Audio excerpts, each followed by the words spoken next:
Jambo la 4, mume anatakiwa aishi na mkewe kwa akili, kwa kumfanya mkewe awe mwenye furaha. Mwanamke anakuwa na furaha pale ambapo mume wake anampenda. Kumbukumbu la Torati 24 fungu la 5 anasema, mtu atwapo mke mpya asiende vitani pamoja na jeshi, wala asipewe shughuli juu yake yoyote. Akae faragha mwaka mmoja nyumbani mwake, apate kumfurahisha mkewe aliyemtwaa. Kumbe wenzetu Israeli walikuwa naenda honeymoon ya mwaka. Leo watu wanaona hata honeymoon hawaendi. Eti sina hela. Una hela wakati unapanga kuoa wewe? Honeymoon ina maana yake. Mbele ya safari mkizeeka kama hivi mnakumbushana. Mithali 15:13, moyo wa furaha huchangamsha uso, bali kwa huzuni ya moyo roho hupondeka. Kuna mama ukimwangalia unajua kabisa kwamba hana furaha. Uso umekunjamana, uso mrefu, hana furaha. Hana furaha kwa sababu ya yule mtu aliyemwamini akatoa maisha yake na moyo wake. Baba anachezea moyo, anaupiga danadana da. Usicheze na moyo wa mkeo. Mhubiri 9:9, uishi kwa furaha pamoja na mke umpendaye siku zote za maisha yako ya ubatili. Mwanaume, ishi kwa furaha na mkeo, mfurahishe mkeo. Jambo la 5 ni kumfanya mke aheshimike katika jamii. Muinue mkeo, muelimishe, mpe mtaji wa biashara ili asiwe ombaomba, mvishe vizuri. Hodi Mama Joni, tumekuja tunakusanya mchango, kuna msiba zile 500. Mimi sina mpaka Baba Joni arudi.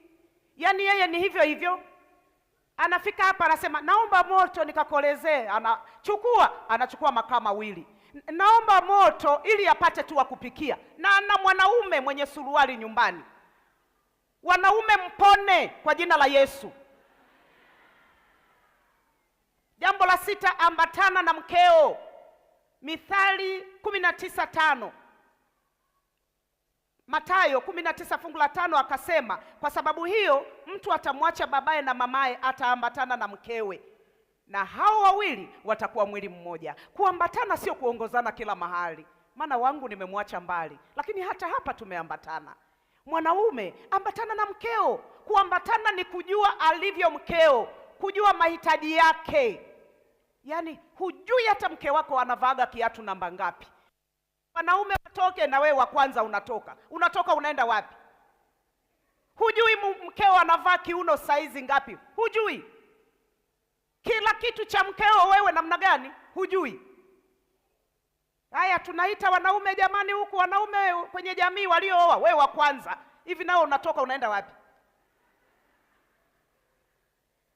Tunasoma pia Mwanzo 2:24 linasema fungu hilo hilo. Kuna wanaume ambao bado hawajaambatana na wake zao, wanaambatana na wazazi wao na marafiki zao. Huko ndiko wanapata mashauri.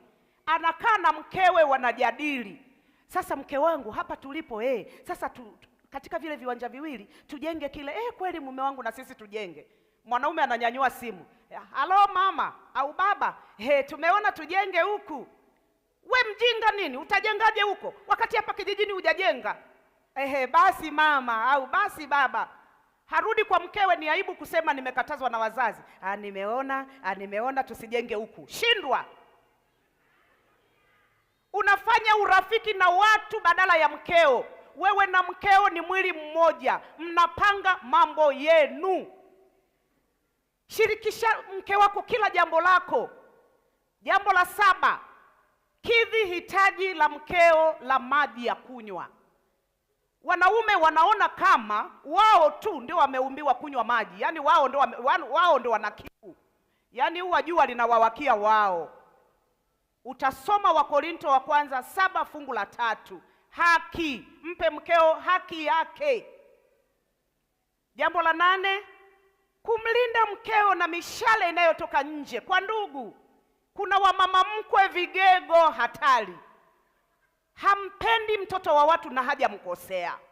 Akimpikia samaki, akimpa mkiani, anataka kwenye kichwa. Akipewa kichwani, anasema nao hataki. Anataka samaki mzima. Samaki mzima kipindi hiki ananunua kutoka wapi? Hata hivyo, kwa nini wamama mkwe hawawapendi wakamwana? Kwa nini? Mimi nimemwambia Bwana nisiwe miongoni mwao. Nakamkamwana kangu ni karafiki kangu, tunaitana best. Nakapenda, yani mpaka anajua kwamba nampenda. Ile ni furaha ya mtoto wako. Mke wa mwanangu ni furaha ya mwanangu. Kwa hiyo lazima nimpetipeti ili afurahishe mwanangu. Mtu anayekuongezea ukoo unamchukia. Kwa nini mtoto wa watu? Kwa nini?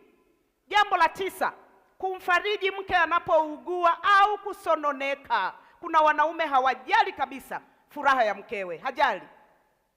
Wanawake ni viumbe wa pekee. Mume wake akiumwa haendi mahali, atakaa hapo, nikupe hiki, nikupe hiki, nikupe hiki. Sasa ngoja mke aumwe. Vipi?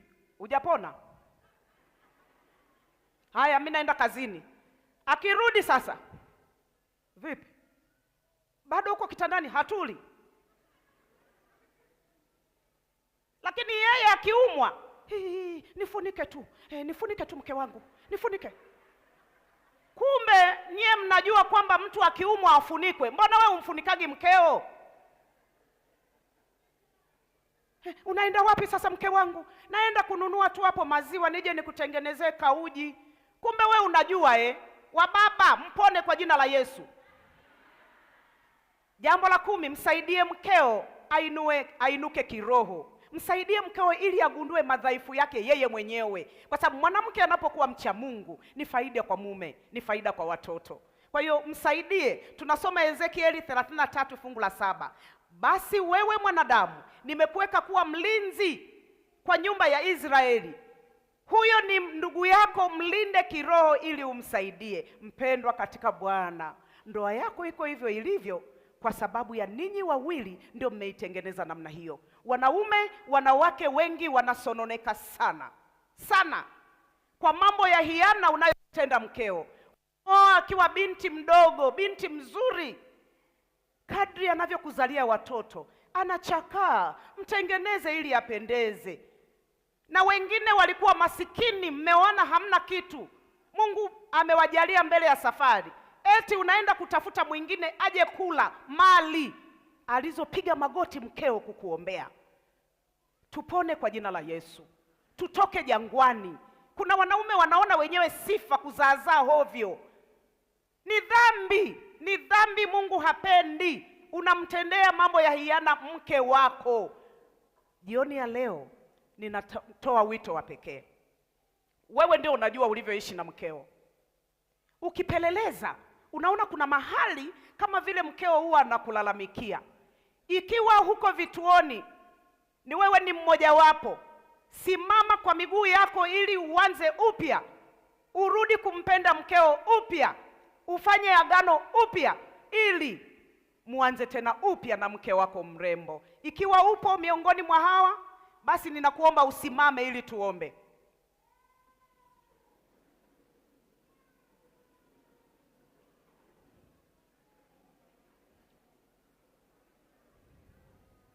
Tuombe. Baba yetu na Mungu wetu mtakatifu wa mbinguni, tunakushukuru sana kwa zawadi uliotupa ya waume. Baba, bariki waume zetu. Kuna mahali kama wanadamu wako waliokosea wake zao. Ninaomba Roho wako Mtakatifu akaguse mioyo yao, wakakumbuke walikotoka na wake zao, wakarudi tena kwa wake zao. Wakumbushe wake wa ujanani. Baba, wewe Mungu utaleta kila wazo na tendo la sirini, na kwa sababu hiyo samehe waume zetu, uwabariki, wakumbatie, wafanye kuwapenda wake zao. Na wakina mama pia tufanye kuwa baraka na pambo na furaha kwa ajili ya familia. Tunajikabidhi mikononi mwako.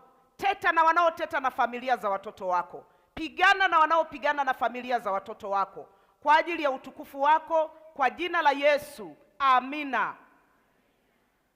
Mungu atubariki. Tunaanza. Mwanamke anayekupenda kweli, ukiacha mama yako, ni mke wako tu. Yule anasema nakupenda hamaanishi, anamaanisha napenda mfuko wako. Siku ukifilisika utaelewa. Familia nyingi sana zinaharibika kwa sababu ya wababa ambao hawajui kuishi na wake kwa akili. Hawajui wajibu wao. Anatoka kazini, anapita huko usiku, anarudi usiku wa manane. Mke anakuwa mpweke. Rudi nyumbani ukakae na mkeo na watoto wako. Mungu wa mbinguni atubariki kwa jina la Yesu. Amina.